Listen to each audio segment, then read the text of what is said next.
Luis Armando Albino was just 6 years old when he was taken while at the park with his brother Roger. He remained missing despite the efforts of Oakland police and the FBI.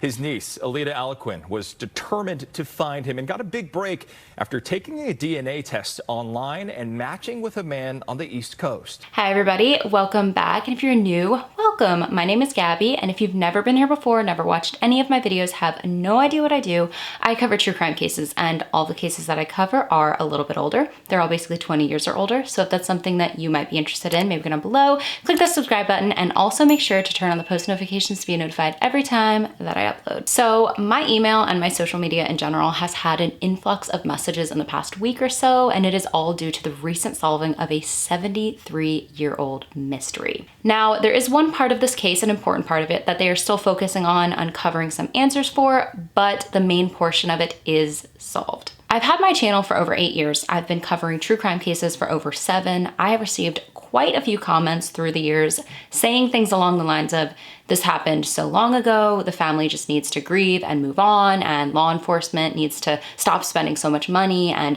stop focusing so much on solving it because it's just not going to be solved. It's cases like the one we're covering today that proves that you should never give up. Any case is solvable, and you never know what could happen. That advancements in technology are solving more and more cases, not monthly, but weekly. Let's get right into it though. On February 21st of 1951, Puerto Rico-born boy Luis Armando Albino was 6 years old when he was playing with his 10-year-old brother Roger at Jefferson Playground, located at 7th Street and Grove Street in Oakland, California. Before he and his brother left that day to go to the playground, their mother, Antonia, told them to be careful. While at the park, a woman with a green bandana came up to Luis and in Spanish promised him that if he went with her, she would take him to a nearby store and get him some candy. The young, innocent boy didn't know any better, and like any child, loved candy, so he followed the mysterious woman.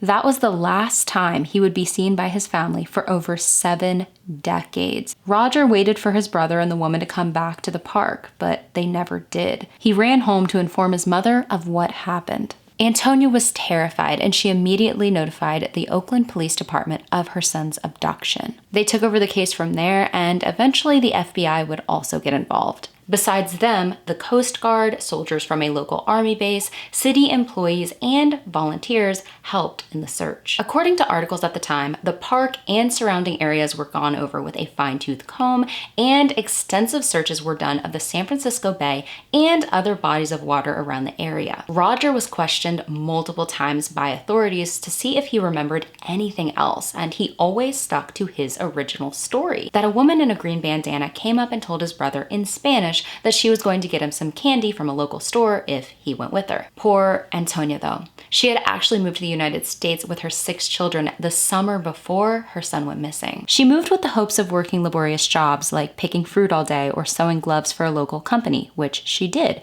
just so she could possibly make enough money to give her children a happy and financially stable upbringing. She also didn't speak any English herself, so she always had to have someone else go with her to be her translator while speaking with authorities. Could you imagine how confusing and devastating that must have been for her? Every single year on the anniversary of her son's disappearance, she would go to the Oakland Police Department with a friend or relative of hers as a translator just to see if there were any updates in his case. If they had any news or promising tips that came in, or had heard of any new John Does that he could possibly be. Lieutenant Dominic DeFria let her know during the 15th anniversary of his disappearance that there were still no updates. About this case, Lieutenant DeFria said, "This is a rare situation when a boy disappears and doesn't eventually show up alive or dead.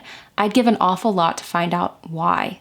The 3 main men working this case were Lieutenant DeFria, Sergeant Peterson, and Inspector Genovesino. Inspector Genovesino said that he felt so sorry for Roger because Roger had been questioned so many times in his brother's disappearance case. He highlighted the fact that, like I said, Roger's story never changed once. It was a factual retelling of events, but it was unfortunately an extremely vague one, so they had almost nothing to go off of. During the years that these men worked this case was never closed. One of the things that they held the most hope for was that possibly a friend of the kidnapper, the woman in the green bandana, would come forward with some information. Possibly someone who knew her personally and wondered where she got a random little boy from, maybe would hear of the disappearance and decide to talk to authorities. Many eventually, whether that's weeks later, months later, years later, a decade later, get to the point where they start to believe that their missing loved one is deceased, that something horrible had to have happened to them. Antonia never gave up hope that he was alive out there somewhere, that it was all simply a matter of finding him. There were leads that came in through the years, but none of them proved fruitful. With authorities, it was the same story over and over again. We're trying everything we can. This case is not closed. It's open. If we have any new information, we'll let you know. After fighting for answers for 54 years, Antonia passed away at the age of 92 on March 2nd of 2005. She is laid to rest in St. Mary's Cemetery in Oakland, California. Let's fast forward to 2020. A woman named Alita Aliquin decided to take an online DNA test for fun. She grew up in a home with a photo of her missing uncle. Photos of him were in everyone's home in the family. It was a story that she grew up hearing, and she always believed that he may still be out there somewhere, considering no evidence was ever found pointing to him being met with foul play. The DNA test showed that she had a 22% match with a man that she didn't recognize. And the more that she looked at him, the more that he looked like her mother, her uncles, her aunts, but most importantly, her grandmother. My daughter found a lot of pictures of this man, and we started comparing them, and we saw the resemblance that was so strong. She did some more searching into this connection and tried to reach out to the man, but she got no response. At first, she thought it could have been some half-brother that none of her uncles or aunts or her own mother knew about, but then it hit her. It may be her uncle that was kidnapped back in 1951. It wasn't until early this year, though, that she and her daughter decided to head to the Oakland Public Library, and this is where she found a photo of her two uncles in a Tribune article. That same day, she headed to the Oakland Police Department to let them know of her findings and the fact that there was this connection on her genealogy profile. Authorities at the Oakland Police Department thankfully took this information seriously, and they went over the case with a fresh pair of eyes. They located the man all the way on the East Coast. Authorities have not disclosed what state, but they explained the situation to him. The man submitted DNA for a DNA test to compare his DNA to Alita's mother's DNA, and a test was conducted. In the end, it showed a relation. They're siblings. There was a DNA test done between this man and Roger as well, and it also showed that there was a sibling relation. It turns out this man is Alita's uncle, her missing uncle that had been missing for 73 years. With assistance from the FBI, Luis was reunited with his relatives in Oakland in June of this year. He was able to spend time with his older brother, Roger, who sadly passed away 2 months later in August. Alita said she remembers meeting her uncle and him telling her, "Thank you for finding me," and giving her a kiss on the cheek. After the initial visit, Luis did fly back out to the East Coast, but he flew back to Oakland in July for a 3-week visit, and he was able to see Roger before he unfortunately passed. Very few details have been released to the public regarding exactly what happened to Luis after he had been taken, but we do know that the woman in the green bandana who offered to buy him candy and kidnapped him ended up traveling east with him by plane, where he would end up being raised by a couple. This couple did end up treating him as if he was their own son. Whether this couple knew he had been kidnapped or not, we do not know. We do know that he did grow up in a very loving home, though. No, he should have never been taken from his family. It is an extreme tragedy, but at the very least, we can be somewhat thankful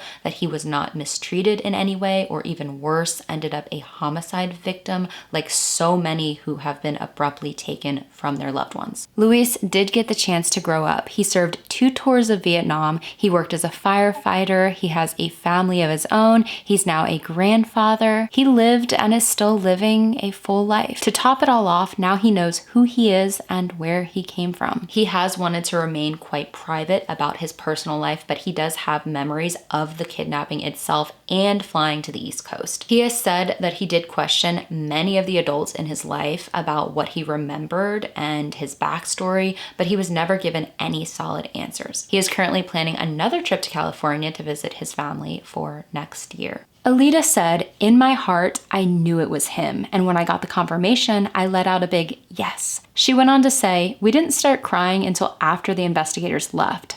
I grabbed my mom's hand and said, 'We found him.' I was ecstatic."